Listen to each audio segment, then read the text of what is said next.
నమస్కారం. ఈరోజు సుఖీభవలో వేసవిలో వృద్ధాప్యం హాయిగా, మహిళలకు చిన్న పుడికలతోనూ ప్రమాదమే. మట్టి సీసాలో నీళ్లు ఎంతో మేలు, నడుము చుట్టూ ఆరోగ్యం. ఇంకా హెల్త్ టిప్, వేసవిలో టారెత్తించే ఎండల దాటికి వయసులో ఉన్నవాళ్లే కాదు, వయసు పైబడిన పెద్దలు చిగురుటాకుల్లా వణికిపోతూ ఉంటారు. వయసుతో పాటు ఒంట్లో జవసత్వాలు కూడా సన్నగిల్లిపోవడంతో పాటు శరీరంలో నీరు, పొటాషియం వంటి లవణాల శాతం కూడా బాగా తగ్గిపోతూ ఉంటుంది. ఈ ప్రతికూల పరిస్థితి మూలంగా వేసవిలో వృద్ధులకు సమస్యల తాకిడి బాగా ఎక్కువగా ఉంటుంది. ఈ నేపథ్యంలో ఎండల తీవ్రత తగ్గుముఖం పట్టేదాకా వృద్ధులు తమ ఆరోగ్యాన్ని కాపాడుకునేందుకు ఆయుర్వేదం చెబుతున్న జీవనశైలి జాగ్రత్తల గురించి ఇప్పుడు తెలుసుకుందాం.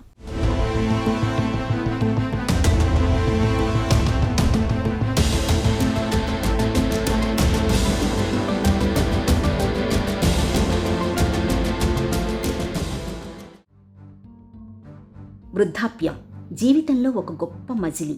ఉవ్వెత్తున ఎగిసిపడుతూ సమాజ పంచులను చవిచూసిన ఓ పెనుకెరటం. దశాబ్దాల అనుభవసారాన్ని అందరికీ పంచిపెడుతూ మనవలు మనవరాళ్లతో ఎలాంటి ఒడిదుడుకులు లేకుండా హాయిగా, నింపాదిగా, ప్రశాంతంగా రోజులు గడిపే సమయం ఇది. అయితే శారీరకంగా కాలం తెచ్చే మార్పులు, వాతావరణం తెచ్చే సమస్యలు ఈ సమయంలో ఎన్నో చికాకుల్ని తెచ్చిపెడుతుంటాయి. ముఖ్యంగా ఎండాకాలంలో వృద్ధులకు ఈ సమస్యల తాకిడి మరింత ఎక్కువగా ఉంటుంది. తీవ్రమైన వేడి, వడగాడ్పుల మూలంగా వృద్ధులు ఉక్కిరిబిక్కిరైపోతుంటారు. నీరసం, నిస్సత్తువ, అలసట, మగత ఇవన్నీ వేసవిలో వృద్ధుల్ని కుదేలయ్యేలా చేస్తుంటాయి. తీవ్రమైన వేడి, ఉక్కపోతల మూలంగా heat exhaustion, heat syncope, heat cramps, heat stroke వంటి సమస్యలు వృద్ధుల ఆరోగ్యానికి ప్రమాదకరంగా పరిణమిస్తుంటాయి. ఎండాకాలంలో చాలామంది వృద్ధులకు, ముఖ్యంగా 60-70 సంవత్సరాలు దాటిన వాళ్ళకి ఈ యొక్క ఎండను తట్టుకునే శక్తి తగ్గుతుంది. ఎందువల్లనంటే శరీరంలో ధాతువులు ఏవైతే ఉంటాయో అవి తగ్గిపోవడం ఒకటి, చర్మంలో ఏదైతే మజిల్ మాస్ ఏదైతే ఉంటుందో అది కూడా తగ్గడం వల్ల ఏమవుతుందంటే వాళ్ళ బాడీలో వేడిని తీసుకునే ఏదైతే థర్మోస్టాటిక్ సిస్టమ్ ఏదైతే ఉందో అది కొంచెము తగ్గినప్పుడు ఏమవుతుందంటే వీళ్ళకి చెమట కొంతమందికి తక్కువ కూడా పడుతున్నప్పుడు వాళ్ళకి హీట్ స్ట్రోక్ తగిలిందా లేదా ఒక్కొక్కసారి తెలియకపోవచ్చు. కాబట్టి వీళ్ళు తప్పనిసరి యొక్క ఎండాకాలం వచ్చినప్పుడు జాగ్రత్తలు పాటించాలి. ఎందుకంటే ఆయుర్వేదంలో ఋతువు అనుసారం మనం వ్యవహరించాలి అనేది ఉంటుంది. వృద్ధులకు కూడా ఎలా వాళ్ళు బిహేవ్ చేయాలన్నది కూడా శాస్త్రంలో చెప్పారు. కాబట్టి వీళ్ళు ఏం చేయాలంటే ఆహార నియమాలు జాగ్రత్తగా పాటిస్తూ వాళ్ళకి వ్యాధికి తగ్గట్టు ఆహారాలు తీసుకుంటూ ఎక్కువ ఫ్లూయిడ్స్ తీసుకోవాలి. ముఖ్యంగా ఈ ఎండాకాలంలో ఏమవుతుందంటే డీహైడ్రేషన్ కనిపించకుండా అవుతుంది. కాబట్టి తరచూ మంచినీళ్ళు తీసుకోవాలి. సుమారు 8 గ్లాసుల నీళ్లు తాగవలసిన అవసరం ఉంటుంది. ఒకవేళ నీళ్లు తాగలేరు, ఇతరత్ర కిడ్నీ, హార్ట్, కాళ్ళు నీరు పట్టడం ఇలాంటిది ఉన్నప్పుడు సప్లిమెంటేషన్ లాంటివి తీసుకోవాలి. అంటే ఏంటి, కొబ్బరి నీళ్ళు లాంటిది, అలాగే మెగ్నీషియము, కాల్షియము, పొటాషియము అధికంగా ఉండే కొన్ని ఫ్రూట్ జ్యూసెస్ లాంటివి దొరుకుతూ ఉంటాయి.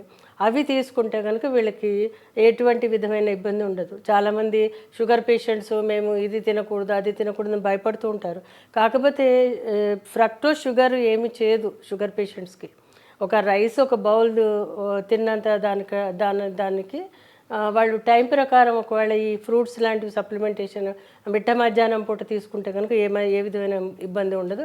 ముఖ్యంగా బొప్పాయి పండు కానీ, అలాగే కర్బూజా కానీ, తర్బూజా కానీ ఇవన్నీ కూడా చక్కగా ఫ్రూట్స్ నీళ్ళతో నిండి ఉంటాయి. ఇవి తింటే కనుక వీళ్ళకి ఏ విధమైన ఇబ్బంది ఉండదు. అదే కాకుండా ఇప్పుడు మనకి తాటి ముంజలు కూడా వీళ్ళకి హెల్ప్ చేస్తాయి. తాటి ముంజల్లో అంత పెద్దగా షుగర్స్ ఉండవు. వాటిని తీసుకోవడం ద్వారా కూడా వీడికి ఫ్రూట్స్ ఉంటాయి. ఎందుకంటే ఫ్రూట్స్ నుంచి వచ్చేది కొబ్బరి నీళ్ళు లాంటి దాంట్లో వచ్చే ఏదైతే ఎలక్ట్రోలైట్స్, న్యాచురల్ ఎలక్ట్రోలైట్స్ అవి మనం సప్లిమెంటేషన్ ద్వారా తీసుకున్నప్పుడు అది పెద్దగా బెనిఫిట్ ఉన్నప్పటికీ కూడా అవి న్యాచురల్ కాదు, హెల్త్కి అంత ఫాస్ట్ మంచిది కాదు అది. కాబట్టి మనం చూసుకోవాలి ఎటువంటి విధమైన బాడీ ఉంది వాళ్ళకి, ఎటువంటి బాడీతోటి వాళ్ళు ఆ బాడీలో వాళ్ళకి ఎటువంటివి సప్లిమెంట్స్ అనేది మనం ఇవ్వాలనేది చూసుకొని దాని ప్రకారం తీసుకోవాలి. అయితే ఇప్పుడు వీళ్ళకి జాగ్రత్తల విషయానికి వచ్చేసరికి ఏంటంటే మిట్ట మధ్యాహ్నం ఎండలో వెళ్ళకూడదు. కొంతమంది వాళ్ళ రేపు 50s, 60s, 70s మధ్యలో వాళ్ళు ఎక్సర్సైజెస్ కూడా చేస్తున్నారు. They are going even to జిమ్కు కూడా వెళ్తున్నారు. కానీ ఇది మంచిది కాదు. అర్లీ మార్నింగ్ వెళ్ళాలి, ఎండ రాని ముందరే వెళ్ళాలి. వాకింగ్ అయినా కానీ ఏదైనా కానీ, అలాగే ఎండ తగ్గాక వెళ్ళాలి. అంటే సుమారు 5 నుంచి నుంచి 6 గంటలు మధ్యలో వెళ్ళాలి. వచ్చాక స్నానం చల్లటి నీళ్ళతో స్నానం చేయాలి. ఇది కూడా చాలా తప్పనిసరి. ఎందుకంటే ఎప్పుడైతే బయట వాతావరణంలో తిరిగి వస్తారో తప్పనిసరి ఎగ్జాషన్ అనేది ఉంటుంది. ఎగ్జాషన్ ఉన్నప్పుడు వీళ్ళు ఈ యొక్క చల్లటి మంచినీళ్ళతో స్నానం చేస్తే ఒకటి చాలా మంచిది. తలస్నానం లాంటివి చేస్తే ఇంకా మంచిది. పెద్ద వయసులో ఒంట్లో నీరు లవణాల శాతం తక్కువగా ఉంటుంది. ఇలాంటప్పుడు తీవ్రమైన ఎండల మూలంగా వృద్ధులకు చాలా త్వరగా నీరసం కమ్ముకొస్తుంటుంది. నీరసం నిస్సత్తువకు తోడుగా బీపీ కూడా బాగా పడిపోతుంటుంది. ఈ రకమైన పరిస్థితిని డాక్టర్లు హీట్ ఎగ్జాషన్ అని పిలుస్తారు. వేసవిలో వడగాడుపు మరణాల్లో వృద్ధుల సంఖ్య ఎక్కువగా ఉంటుంది. తీవ్రమైన వడదెబ్బకు వయసు మళ్లిన వాళ్లు పిట్టల్లా రాలిపోతుంటారు. ఈ గడ్డు పరిస్థితిలో సకాలంలో సత్వరమే సరైన ఉపశమన చర్యలు తీసుకోకపోతే పరిస్థితి ప్రాణాంతకంగా పరిణమించే ప్రమాదం ఉంటుంది. ఈ పరిస్థితి నుంచి వృద్ధుల్ని కాపాడడానికి వెంటనే వారిని చల్లటి ప్రదేశాల్లోకి తీసుకెళ్లాలి. ద్రవాహారాల్ని అందించాలి. అలాగే ఈ సీజన్లో కాలిపిక్కలు పట్టేయడం అనేది ఎక్కువగా ఉంటుంది. బయట వేడి వాతావరణానికి తోడుగా ఒంట్లో తగిన మోతాదులో నీరు లవణాలు లేకపోవడంతో వృద్ధులకు చాలా తరచుగా కాలి కండరాలు పట్టేస్తుంటాయి. కాళ్ళు ఒకటే గుంజుతున్నట్లుగా తీవ్రమైన నొప్పితో విలవిల్లాడిపోతుంటారు. ఎక్సర్సైజ్ చేశాక అలాగే స్నానాలు చేశాక కూడా డీహైడ్రేషన్ అవుతుంది. అప్పుడు కూడా వీళ్ళు ఫ్లూయిడ్స్ సప్లిమెంటేషన్ చేసుకుంటే కనుక చాలా మంచిది. ఇది కాకుండా ఏంటంటే కొన్ని ఆయుర్వేదిక్ కొన్ని ఔషధ ద్రవ్యాలు ఉన్నాయి. అవి కూడా వీళ్ళు తీసుకుంటే కనుక, అంటే షుగర్ పేషెంట్స్ వాళ్ళు ఉంటారు కాబట్టి వీళ్ళకి డీహైడ్రేషన్ ఆపడానికి, ఎలక్ట్రోలైటిక్ ఇంబ్యాలెన్స్ తగ్గడానికి రకరకాల విధాలుగా పనిచేస్తుంది. అందులో షడంగ పానీయం అనేది ఆయుర్వేదంలో చెప్పారు. ఏదైతే ఈ యొక్క ఎగ్జాషన్ కానీ లేదంటే ఈ యొక్క వడగాడుపు కానీ తగలకుండా ఉండడానికి ముస్తా, పర్పటకము, ఉసిర, సారిబ, చందనము, అలాగే నాగర అంటే శొంఠి, ఇవన్నీ కూడా సమానంగా తీసుకుని వీటిని పొడి చేసి పెట్టుకుని ఒక అర చెంచాడు పొడిని మీరు కషాయంగా కాచి దానికి 4 వంతుల నీళ్లు కలిపి కావాలంటే బెల్లం కానీ పటిక బెల్లం కానీ వేసుకుని, లేదా అంటే ఆ పడంగానే తీసుకుని దాంట్లో కొంచెము చల్లగా ఫ్రిడ్జ్లో కొంచెంసేపు పెట్టి తీసుకుంటే కనుక చాలా మంచిది. కుండలో పెట్టి తీసుకున్నా కానీ మంచిది.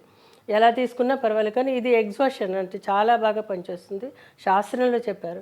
ఇలా కాదు వట్టి వేళ్ళే ఉన్నాయి, చందనమే ఉన్నాయి, వాటిని కూడా ఓవర్ నైట్ నీళ్ళలో సోక్ చేసి నెక్స్ట్ డే మార్నింగ్ ఒక 30 ml అంటే ఆ కషాయాన్ని 30 ml చొప్పున నీళ్ళలో కలిపి 1కి 4 వంతులు తాగితే కూడా చాలా మంచిది.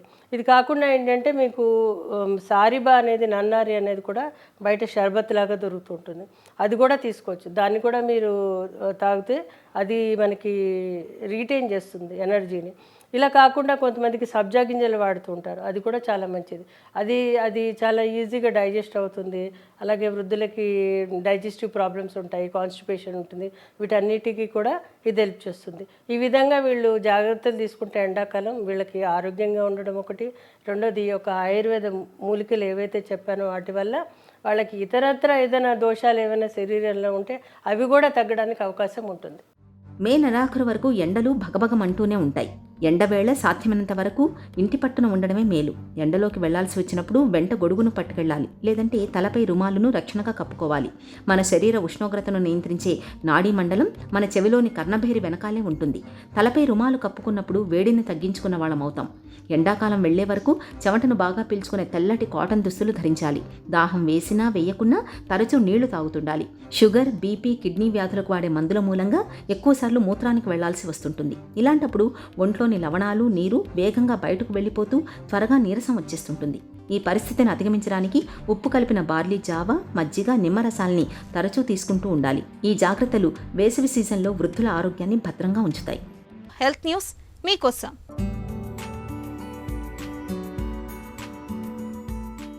మగవారి కంటే మహిళల గుండె గట్టిదని, గుండెపోటు ప్రమాదం తక్కువనే నమ్మకం నిన్న మొన్నటిదాకా వైద్య రంగంలో బలంగానే ఉండేది.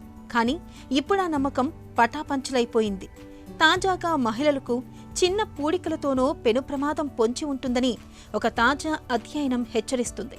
గుండె రక్తనాళాల్లో పూడిక మోతాదు టోటల్ ప్లాక్ బర్డెన్ మగవారిలో కన్నా మహిళల్లో తక్కువగా ఉన్నప్పటికీ వీరికి తీవ్ర సమస్యలు ముంచుకొస్తున్నట్లు హార్వర్డ్ మెడికల్ స్కూల్కు చెందిన పరిశోధకుల అధ్యయనంలో బయటపడింది. రక్తనాళాల పరిమాణంతో పోలిస్తే లోపల ఎంత కొవ్వు పేరుకుపోయిందనే దాన్ని బట్టి పూడిక మోతాదును నిర్ణయిస్తారు.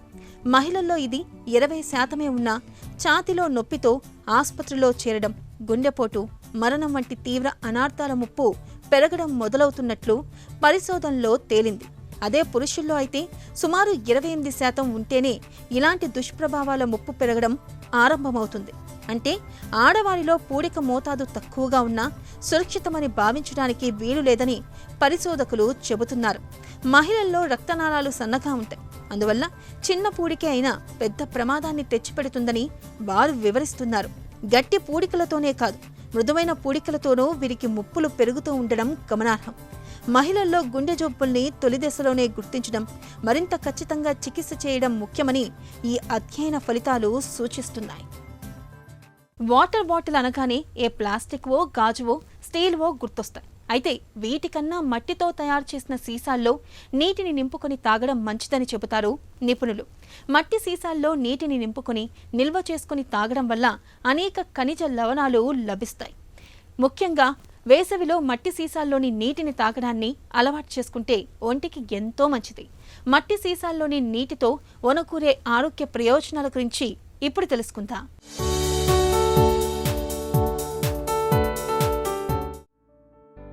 మట్టి సీసాలు పర్యావరణ అనుకూలమైనవి. ఇవి ప్లాస్టిక్ వల్ల ఉత్పన్నమయ్యే సమస్యలను తగ్గిస్తాయి. వీటిని వాడటం వల్ల పరోక్షంగా గ్రామీణ ప్రజల సాధికారతకు దోహదపడుతున్నట్లే. బంకమన్ను సహజంగానే అనేక రకాల ఖనిజ లవణాల్ని కలిగి ఉంటుంది. మట్టితో చేసిన సీసాల్లో నీటిని నిల్వ ఉంచితే ఆ పోషకాలను నీరు స్వీకరిస్తుంది. దీంతో అదనపు ఖర్చు లేకుండానే శరీరానికి కావలసిన మినరల్స్ అందుతాయి. వేసవిలో ఎక్కువగా ఫ్రిడ్జ్లో పెట్టిన నీటిని తాగుతుంటారు. అది తాత్కాలికంగా సంతృప్తినిచ్చినా ఆ చల్లటి నీటితో దాహం తీరదు, మళ్ళీ త్వరగా దాహం వేస్తుంది. బంకమట్టితో చేసిన పాత్రలు, సీసాల్లో కంటికి కనిపించని రంధ్రాలు ఉంటాయి. వీటిలో నుంచి వెళ్లిన గాలి నీటిని సహజంగా చల్లగా, స్వచ్ఛంగా ఉంచుతుంది. నీరు సరైన ఉష్ణోగ్రత స్థాయిలో ఉండటం వల్ల గొంతు కూడా సున్నితంగా ఉంటుంది. ప్లాస్టిక్ బాటిళ్లలో క్యాన్సర్ కారకాలైన పలు రసాయనాలు ఉంటాయి. మట్టికి నీటిలోని విషతుల్యమైన మూలకాలను పీల్చుకునే స్వభావం ఉంటుంది. ప్లాస్టిక్ బాటిళ్లలో నిల్వ చేసిన నీరు తాగితే టెస్టోస్టిరాన్ హార్మోన్ తగ్గుతుందని పలు అధ్యయనాలు వెల్లడించాయి.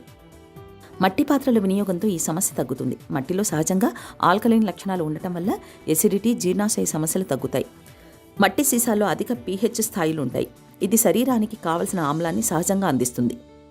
ఫలితంగా శరీరం మరింత హైడ్రేటెడ్గా, తాజాగా ఉన్నట్లు అనిపిస్తుంది. ఊబకాయంతో బాధపడుతున్న వారు మట్టి సీసాల్లో నీరు తాగడం వల్ల బరువు తగ్గే అవకాశం ఉంది. ఆయుర్వేదం ప్రకారం మట్టి పాత్రలో వండితే పదార్థాల పోషకాలు, సహజసిద్ధ సువాసనలు, నాణ్యత అలాగే ఉంటాయి. ఆ పాత్రలకు ఉండే చిన్న చిన్న రంధ్రాలు ప్రతి అణువుకు వేడిని ఇస్తాయి.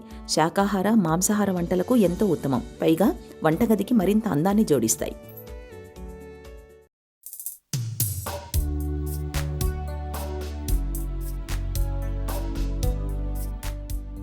యాంటీబయాటిక్ మందులనేవి రెండు వైపులా పదును ఉన్న కత్తి లాంటివి. ఇష్టానుసారం వాడితే సమస్యలు తగ్గకపోగా పిల్లలకు లేనిపోయిన సమస్యలు వచ్చి పడుతుంటాయి. డాక్టర్ సలహా లేకుండా పిల్లలకు యాంటీబయాటిక్ మందుల్ని ఎట్టి పరిస్థితుల్లోనూ వాడకూడదు. డాక్టర్ సలహా మేరకు యాంటీబయాటిక్ మందుల్ని వాడుతున్నప్పుడు కూడా కొన్ని ప్రత్యేకమైన జాగ్రత్తలు తీసుకోవాలి. దగ్గు, జలుబు, అప్పుడప్పుడు నీళ్ల విరేచనాలు, చర్మం మీద ఇన్ఫెక్షన్ల వంటి చిన్న చిన్న సమస్యలు 3 నుంచి 7 రోజుల వరకు ఉంటాయి. వీటిల్లో చాలా వాటికి యాంటీబయాటిక్స్ వేయాల్సిన అవసరం లేదు. తగినంత విశ్రాంతి, ద్రవాహారం ఎక్కువ ఇవ్వటం, అవసరమైతే కొద్ది మోతాదుల్లో నొప్పి నివారణ మందులతోనే ఇవి నయమవుతాయి. కడుపు నిండుగా ఉన్నప్పుడు, అంటే పిల్లలు ఆహారం, పాలు తీసుకున్న వెంటనే యాంటీబయాటిక్స్ వేయొద్దు. అలా చేస్తే మందులను శరీరం పూర్తిగా గ్రహించలేకపోవచ్చు. ఆంపిసిలిన్, అమాక్సిసిలిన్ వంటి యాంటీబయాటిక్స్ కడుపులో ఇబ్బంది, విరేచనాల వంటి స్వల్ప దుష్ప్రభావాన్ని కలుగు చేస్తాయి. అయితే ఇవి తాత్కాలికమే, వాటంతట అవే తగ్గిపోతాయి. మందులు మానేయాల్సిన అవసరం లేదు. కుటుంబంలో ఎవరికైనా ఏవైనా మందులు పడకపోయినా, దగ్గు, ఉబ్బసం వంటి సమస్యలున్నా వైద్యులకు ముందే చెప్పాలి. యాంటీబయాటిక్స్ వేస్తున్నప్పుడు పిల్లల్లో తీవ్రమైన దురద, వాపు వంటి దుష్ప్రభావాలు కనిపిస్తే నిర్లక్ష్యం చేయకుండా వెంటనే వైద్యుల దృష్టికి తీసుకువెళ్ళాలి. బరువెప్పుడు మన పాలిట గుదిబండే, అందులో మరో మాటకు తావులేదు. అయితే మనలో చాలా మంది చిరుబొజ్జను పెద్దగా పట్టించుకోరు. అదేమంత ప్రమాదకరం కాదని అనుకుంటారు. పైగా మగవారికి కాసింత బొజ్జ ఉండడం అనేది అలంకారమని కూడా భావిస్తూ ఉంటారు. నిజానికి మగవారికైనా ఆడవారికైనా నడుము చుట్టూ కొలత పెరగడం అనేది అనారోగ్య సంకేతమని ఇప్పటికే ప్రపంచవ్యాప్తంగా అనేక పరిశోధనల్లో వెల్లడైంది. నడుము చుట్టూ కొలత పెరగడం అనేది ఎందుకు మంచిది కాదు, జీవనశైలి జబ్బుల ముట్టడికి ఇదెలా కారణమవుతుందో డాక్టర్ని అడిగి ఇప్పుడు తెలుసుకుందాం.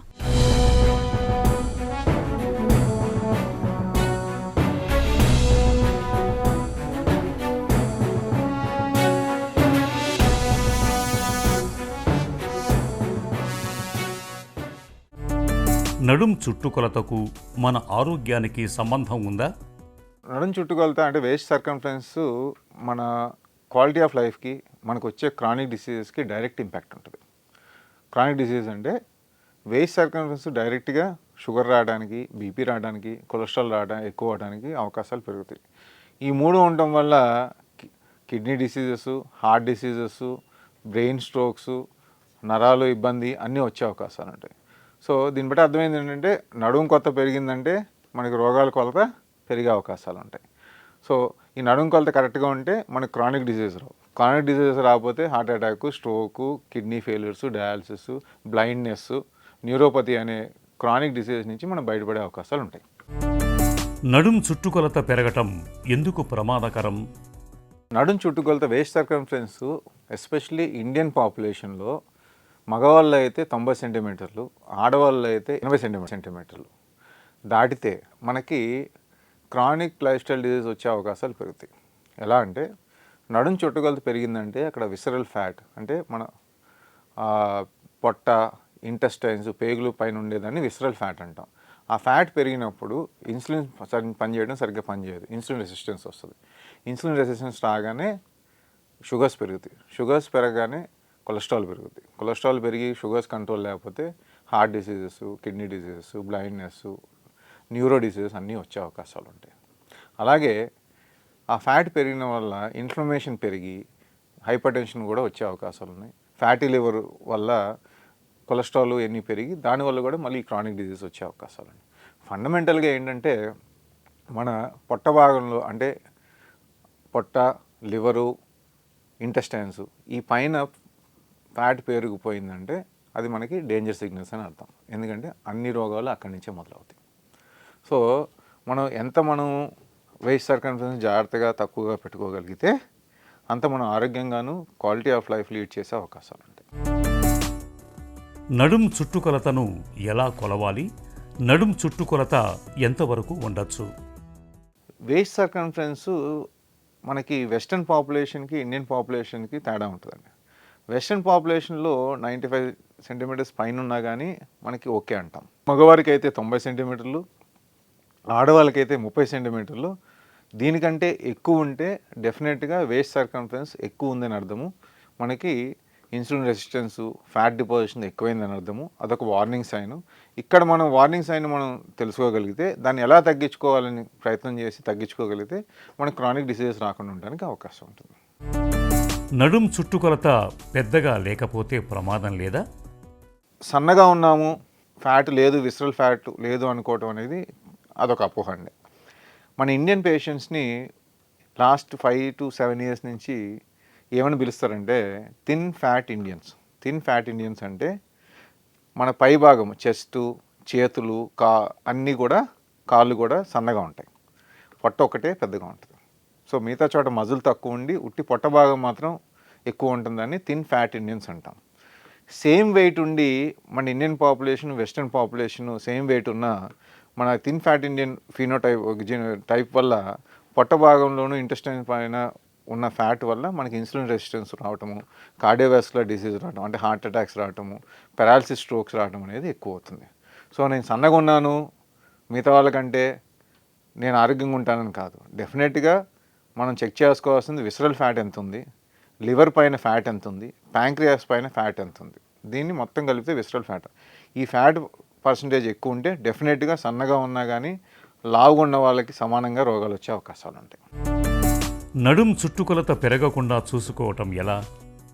ఫస్ట్ నడుం చుట్టుకొలత ఎలా చేయాలో కూడా చెప్తాను. ఇలియాక్ క్రస్ట్ అంటాం. మనకి ఇక్కడ bone, main hip bone tip తీసుకుని rib, end of the rib దాని మధ్యలో చుట్టుగా కలవాలి. ఎప్పుడు? గాలి పీల్చి వదిలిన తర్వాత, గాలి పీల్చినప్పుడు కాదు. అంటే అప్రాక్సిమేట్లీ మన నేవల్ దగ్గర మనం చెక్ చేసుకుని, అది మగవాళ్ళకైతే 90 సెంటీమీటర్లు, ఆడవాళ్ళకి 80 సెంటీమీటర్ పైన ఉంటే డెఫినెట్గా మీకు అబ్డామినల్ విసరల్ ఫ్యాట్ ఎక్కువ ఉందని అర్థం. ఇది ఎక్కువ ఉందని తెలిసినప్పుడు ఇమీడియట్గా మనం చేయగలిగేది ఏంటి, ఎలా తగ్గించుకోగలుగుతాం? ఫస్ట్ వెయిట్ లాస్ చేయటం, నెక్స్ట్ స్లీప్ ఇంప్రూవ్ చేస్తే కూడా ఫ్యాట్ బర్నింగ్ బాగుంటుంది. స్ట్రెస్ తగ్గించుకోవడం, స్ట్రెస్ తగ్గించడానికి ఎక్సర్సైజ్ కానీ, మెడిటేషన్ కానీ, యోగా లాంటివి హెల్ప్ఫుల్గా ఉంటాయి. మూడోది ఎరోబిక్ ఎక్సర్సైజ్ చేయటం. నాలుగోది ఆల్కహాలు, స్మోకింగ్ అనే అలవాట్లు ఆపడం మంచిది. ఆపడం కుదరలేని పక్షంలో ఎంత తగ్గిస్తే అంత మంచిది. డెఫినెట్గా ఆపితేనే అన్నిటికంటే హెల్ప్ఫుల్గా ఉంటాయి. Especially alcohol will directly lead to fatty liver అనమాట. సో ఫండమెంటల్గా ఏంటంటే డైట్, ఎక్సర్సైజు, స్లీపు, స్ట్రెస్ రిలీఫ్కి మెడిటేషను ఇవన్నీ చేసుకోగలిగితే మనకి మెల్లిమెల్లిగా విసరల్ ఫ్యాట్ తగ్గడం అనేది జరుగుతుంది. విసరల్ ఫ్యాట్ తగ్గడం జరిగినప్పుడు ఇన్సులిన్ రెసిస్టెన్స్ తగ్గుద్ది, మన ఫ్యాట్ మెటబాలిజం పెరుగుద్ది, మనం కూడా యాక్టివ్గా ఉంటాము, ఇంకా కొంచెం బెటర్గా ఉంటుంది, క్వాలిటీ ఆఫ్ లైఫ్, ఆరోగ్యం కూడా బెటర్గా ఉంటుంది. నడుము చుట్టుకొలత పెరగడాన్ని ఒక హెచ్చరికగా తీసుకోవాలి. కొలత పెరుగుతున్న కొద్దీ మనకు జీవనశైలి జబ్బుల బెడద కూడా పెరుగుతుందని గుర్తుంచుకోవాలి. నడుము చుట్టూ కొవ్వు పేరుకుపోకుండా ఉండేందుకు ఆహారపు అలవాట్లలో తగిన జాగ్రత్తలు తీసుకోవడంతో పాటు నిత్యం కాసేపు వ్యాయామం చేయడాన్ని అలవర్చుకోవాలి. ఒక చిన్న చిట్కా మీకోసం. ఎండాకాలంలో లేత రంగుల్లో లభించి కాస్త వదులుగా ఉండే కాటన్ దుస్తులు ధరించడం చాలా మంచిది. ఇవి శరీరాన్ని చల్లగా ఉంచడంలో సహాయపడతాయి. సింథటిక్ లేదా బిగుతైన దుస్తుల్ని ధరించడం వల్ల చెమట ఎక్కువగా పోయడంతో పాటు అసౌకర్యంగా కూడా ఉంటుంది.